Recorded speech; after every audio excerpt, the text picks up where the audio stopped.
Hi guys, welcome back to my channel. If you're new here, my name is Debbie and I love sharing tips on how to save time and money. So don't forget to click subscribe and the bell so that you can be notified every time I post a new video.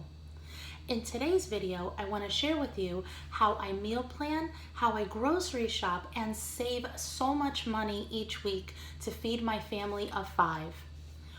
We normally spend $180 a week on groceries. Now I know that there's a rule that says that it's supposed to be $25 for each person for the week, but honestly, we eat a lot of vegetables, we eat a lot of fruit, and I try to buy organic meats when I can, not always. But I don't believe in that $25 each person a week rule. And the reason why I don't is because honestly, I stretch everything out as much as I can already. So why put that type of pressure on myself that I know I'm not gonna meet? Especially with 2 teenagers who can pretty much eat us out of house at home. And speaking of them, both of their birthdays fell this month and we took them out to dinner separately to celebrate. So only for this month out of the whole year have we gone over our eating out budget. So when I looked at how much cash we have left for the rest of the month, which luckily is only another 4 days, it ended up being only $180, which is exactly the amount that I usually spend a week on grocery shopping. So now for this week, I have an added challenge. I want to see if I can get under $180 so that I have a little bit of extra cushion in case we need gas in our cars or anything happens. So fingers crossed. Let's get started. Let me show you the tools that I use.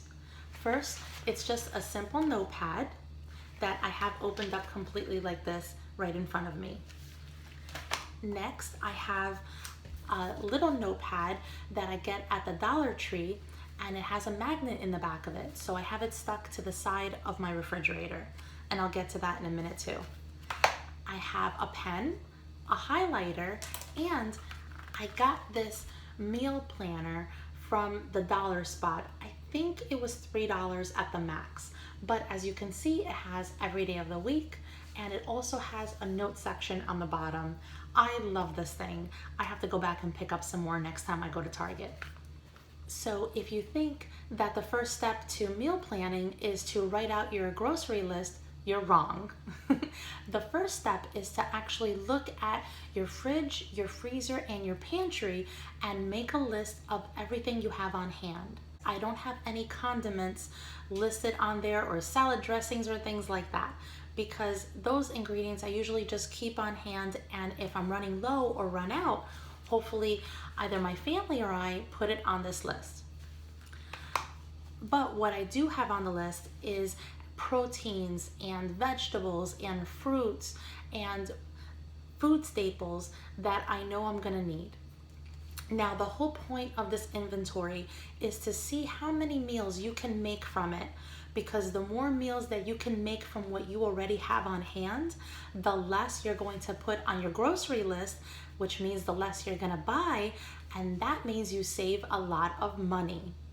So let me show you what I can make from here and see what I can do. So my first tip is to look at the cooked ingredients that you have in the fridge, because you're gonna wanna make meals from those ingredients first in order to make sure that they don't go bad in the fridge and you stretch the life out of them.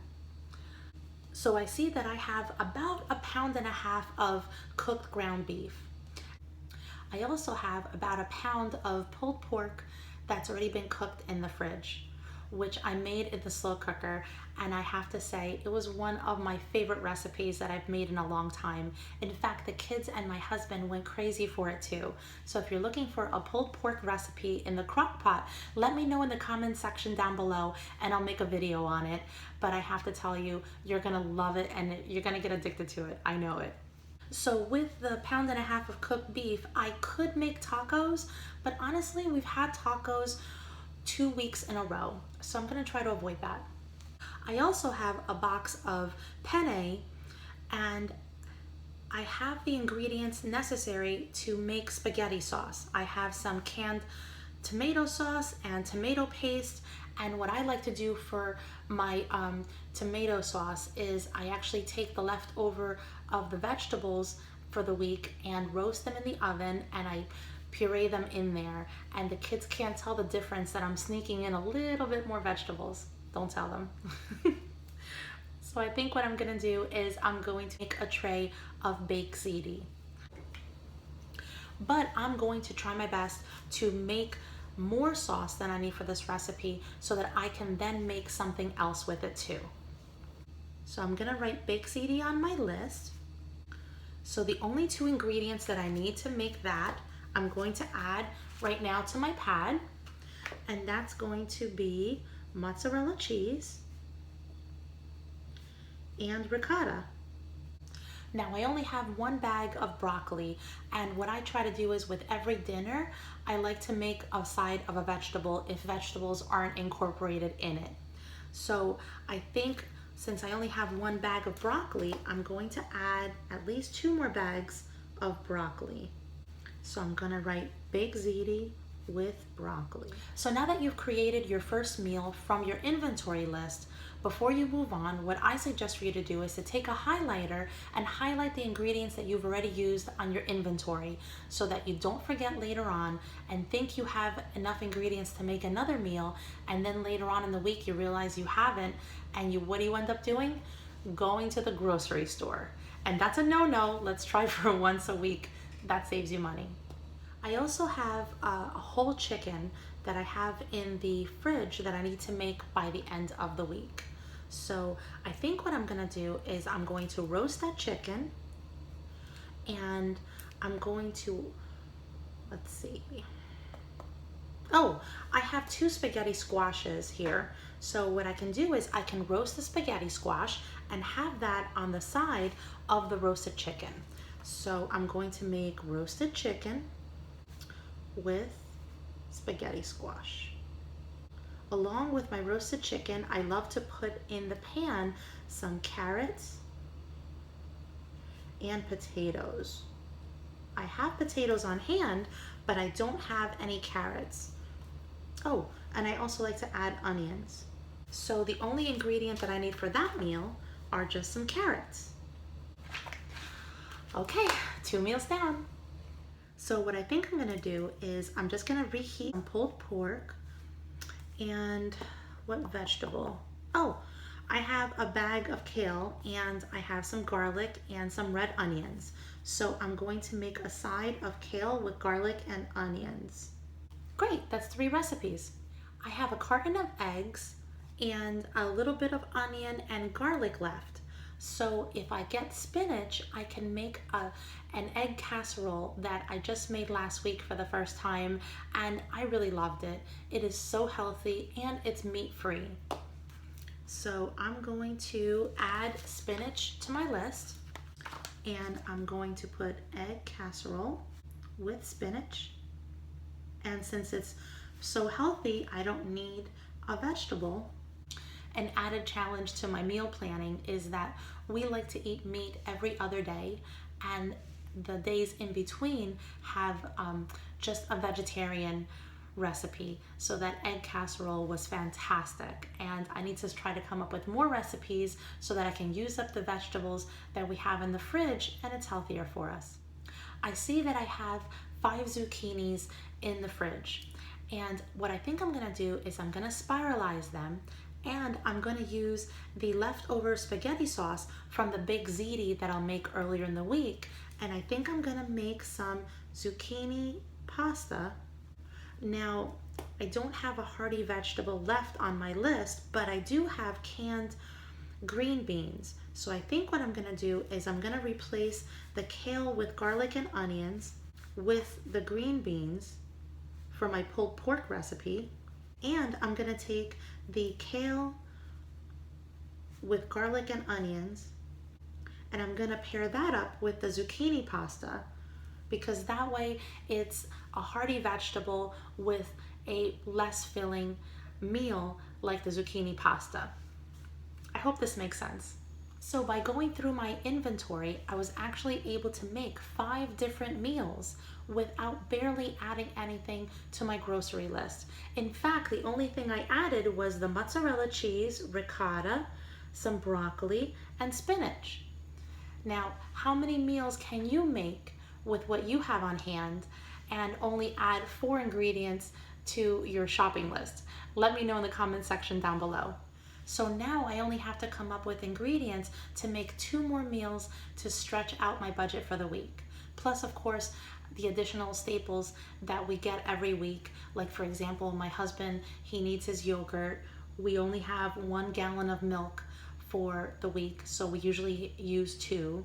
And because I'm using the eggs for my egg casserole, I know I'm gonna have to pick up 2 cartons of eggs to last for the week. As far as breakfasts are concerned, I'm gonna have the eggs. I have Cheerios for my daughter and oatmeal for my husband. I have pancake syrup, so I'm gonna put in, I know I need some pancake mix. So now I have to move on to lunch. And looking on hand, I can see that I have enough snacks to last all week for the kids' lunches.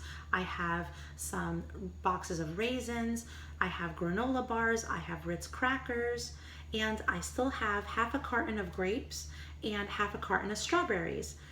And I also have a lot of tangerines.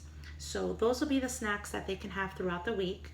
And I already have a loaf of bread on my list as well as cold cuts to try to make some sandwiches. And as far as I am concerned, I use avocados. I love having one every day before lunch, and I only have 3 left. So I'm gonna add in another 4 avocados to my list. I am gonna need some more fruit because I only have 5 bananas. So I'm gonna have to add another, I'm gonna say 6 bananas, which they're so cheap right now. I think they're like 20 cents a banana. I am gonna need a little bit more fruit, so I'll see if the grapes are on sale and maybe I'll pick up another carton of grapes. So what I'm gonna do is on my grocery list, I'm going to write 2 vegetables and 2 proteins. Because when I'm at the supermarket, I'm going to see what's on sale so that I can make 2 additional meals to add to my planner, because I was able to come up with 5 meals based on the inventory. That's amazing. I think this is one of the best meal plans I've ever done. So now with my grocery list on hand, I'm going to go to Walmart and Aldi's, and fingers crossed I come way under my $180 budget. Hey guys, so I'm back from grocery shopping, and in order to stretch my budget of less than $180 to the max, I ended up going to 4 stores, which I don't think I've ever done before, maybe once. So I went to Walmart and I did Walmart grocery pickup. I went to Aldi's. I found laundry detergent at the cheapest place, which ended up being CVS. So I hit CVS as well, and I can't wait to show you how good I did there. And then I went to ShopRite to pick up the cold cuts. So let me show you what I did. So the avocados are for me, and the feta cheese is for my Greek salad along with the black olives. I got carrots for the week, pancake mix, my husband's favorite yogurt, little mini bagels to make sandwiches for the kids. My husband wanted me to pick up some beets. I left them in the bag because I didn't want the counter to get all dirty. I got some onions, green beans. I got the ricotta and the mozzarella for the baked ziti, and I got some cucumbers for my salad. I got the rice for the rest of the meals, my tomatoes for my salad, sweet potatoes for the week, milk, honey, and eggs. So my total for Walmart with all of these groceries was $84.17. These are the groceries that I picked up at Aldi's. So I got some bread for sandwiches. I got some spinach for my egg casserole, mayo for the kids' sandwiches, some organic strawberries and grapes, extra virgin olive oil, some romaine lettuce, which I've never really tried before. I wanted to try something different, and 3 bags of organic kale, some broccoli florets, and some Brussels sprouts. So my total for all these was $39.81. At ShopRite, I just got some turkey, some cheese, and my favorite tea. And this one ended up being a little bit more pricier, but I got enough to last for a little bit over a week in cold cuts. And then, as I've told you in my previous video, I freeze the sandwiches, so we'll have a little bit extra for next week so we can stretch the food budget even more. And my total for ShopRite was $20.96. And my favorite store of the day has to be CVS because I killed it with savings and I did not even have to clip one coupon. Let me show you. I got these 2 bags of Tide Pods. I have a shampoo and conditioner and a toothpaste. And I only spent $11.80. And I got $3 in CVS Extra Care Bucks, which is the equivalent of CVS cash that you could use at your next purchase. So let me show you my receipts for the day. So Aldi's was $39.81. ShopRite was $20.96. CVS was only $11.80. And the Walmart grocery pickup ended up being $89.84. So the total for this grocery haul was $162.41, which means I'm under budget by $17.59, and we have that cash available in case anything comes up in the next 3 days. And these groceries will actually stretch into next week by 4 days, which saves us even more money because we knew this month was going to be tight with both kids' birthdays, but we made it through, and I'm so excited we didn't go over budget. Well, I hope you liked this video and found it helpful. If you did, please click the like button, share it with your friends, and don't forget to subscribe and click on that bell. Thank you guys so much for watching. I can't tell you how much I appreciate it, and I'll see you next week. Bye.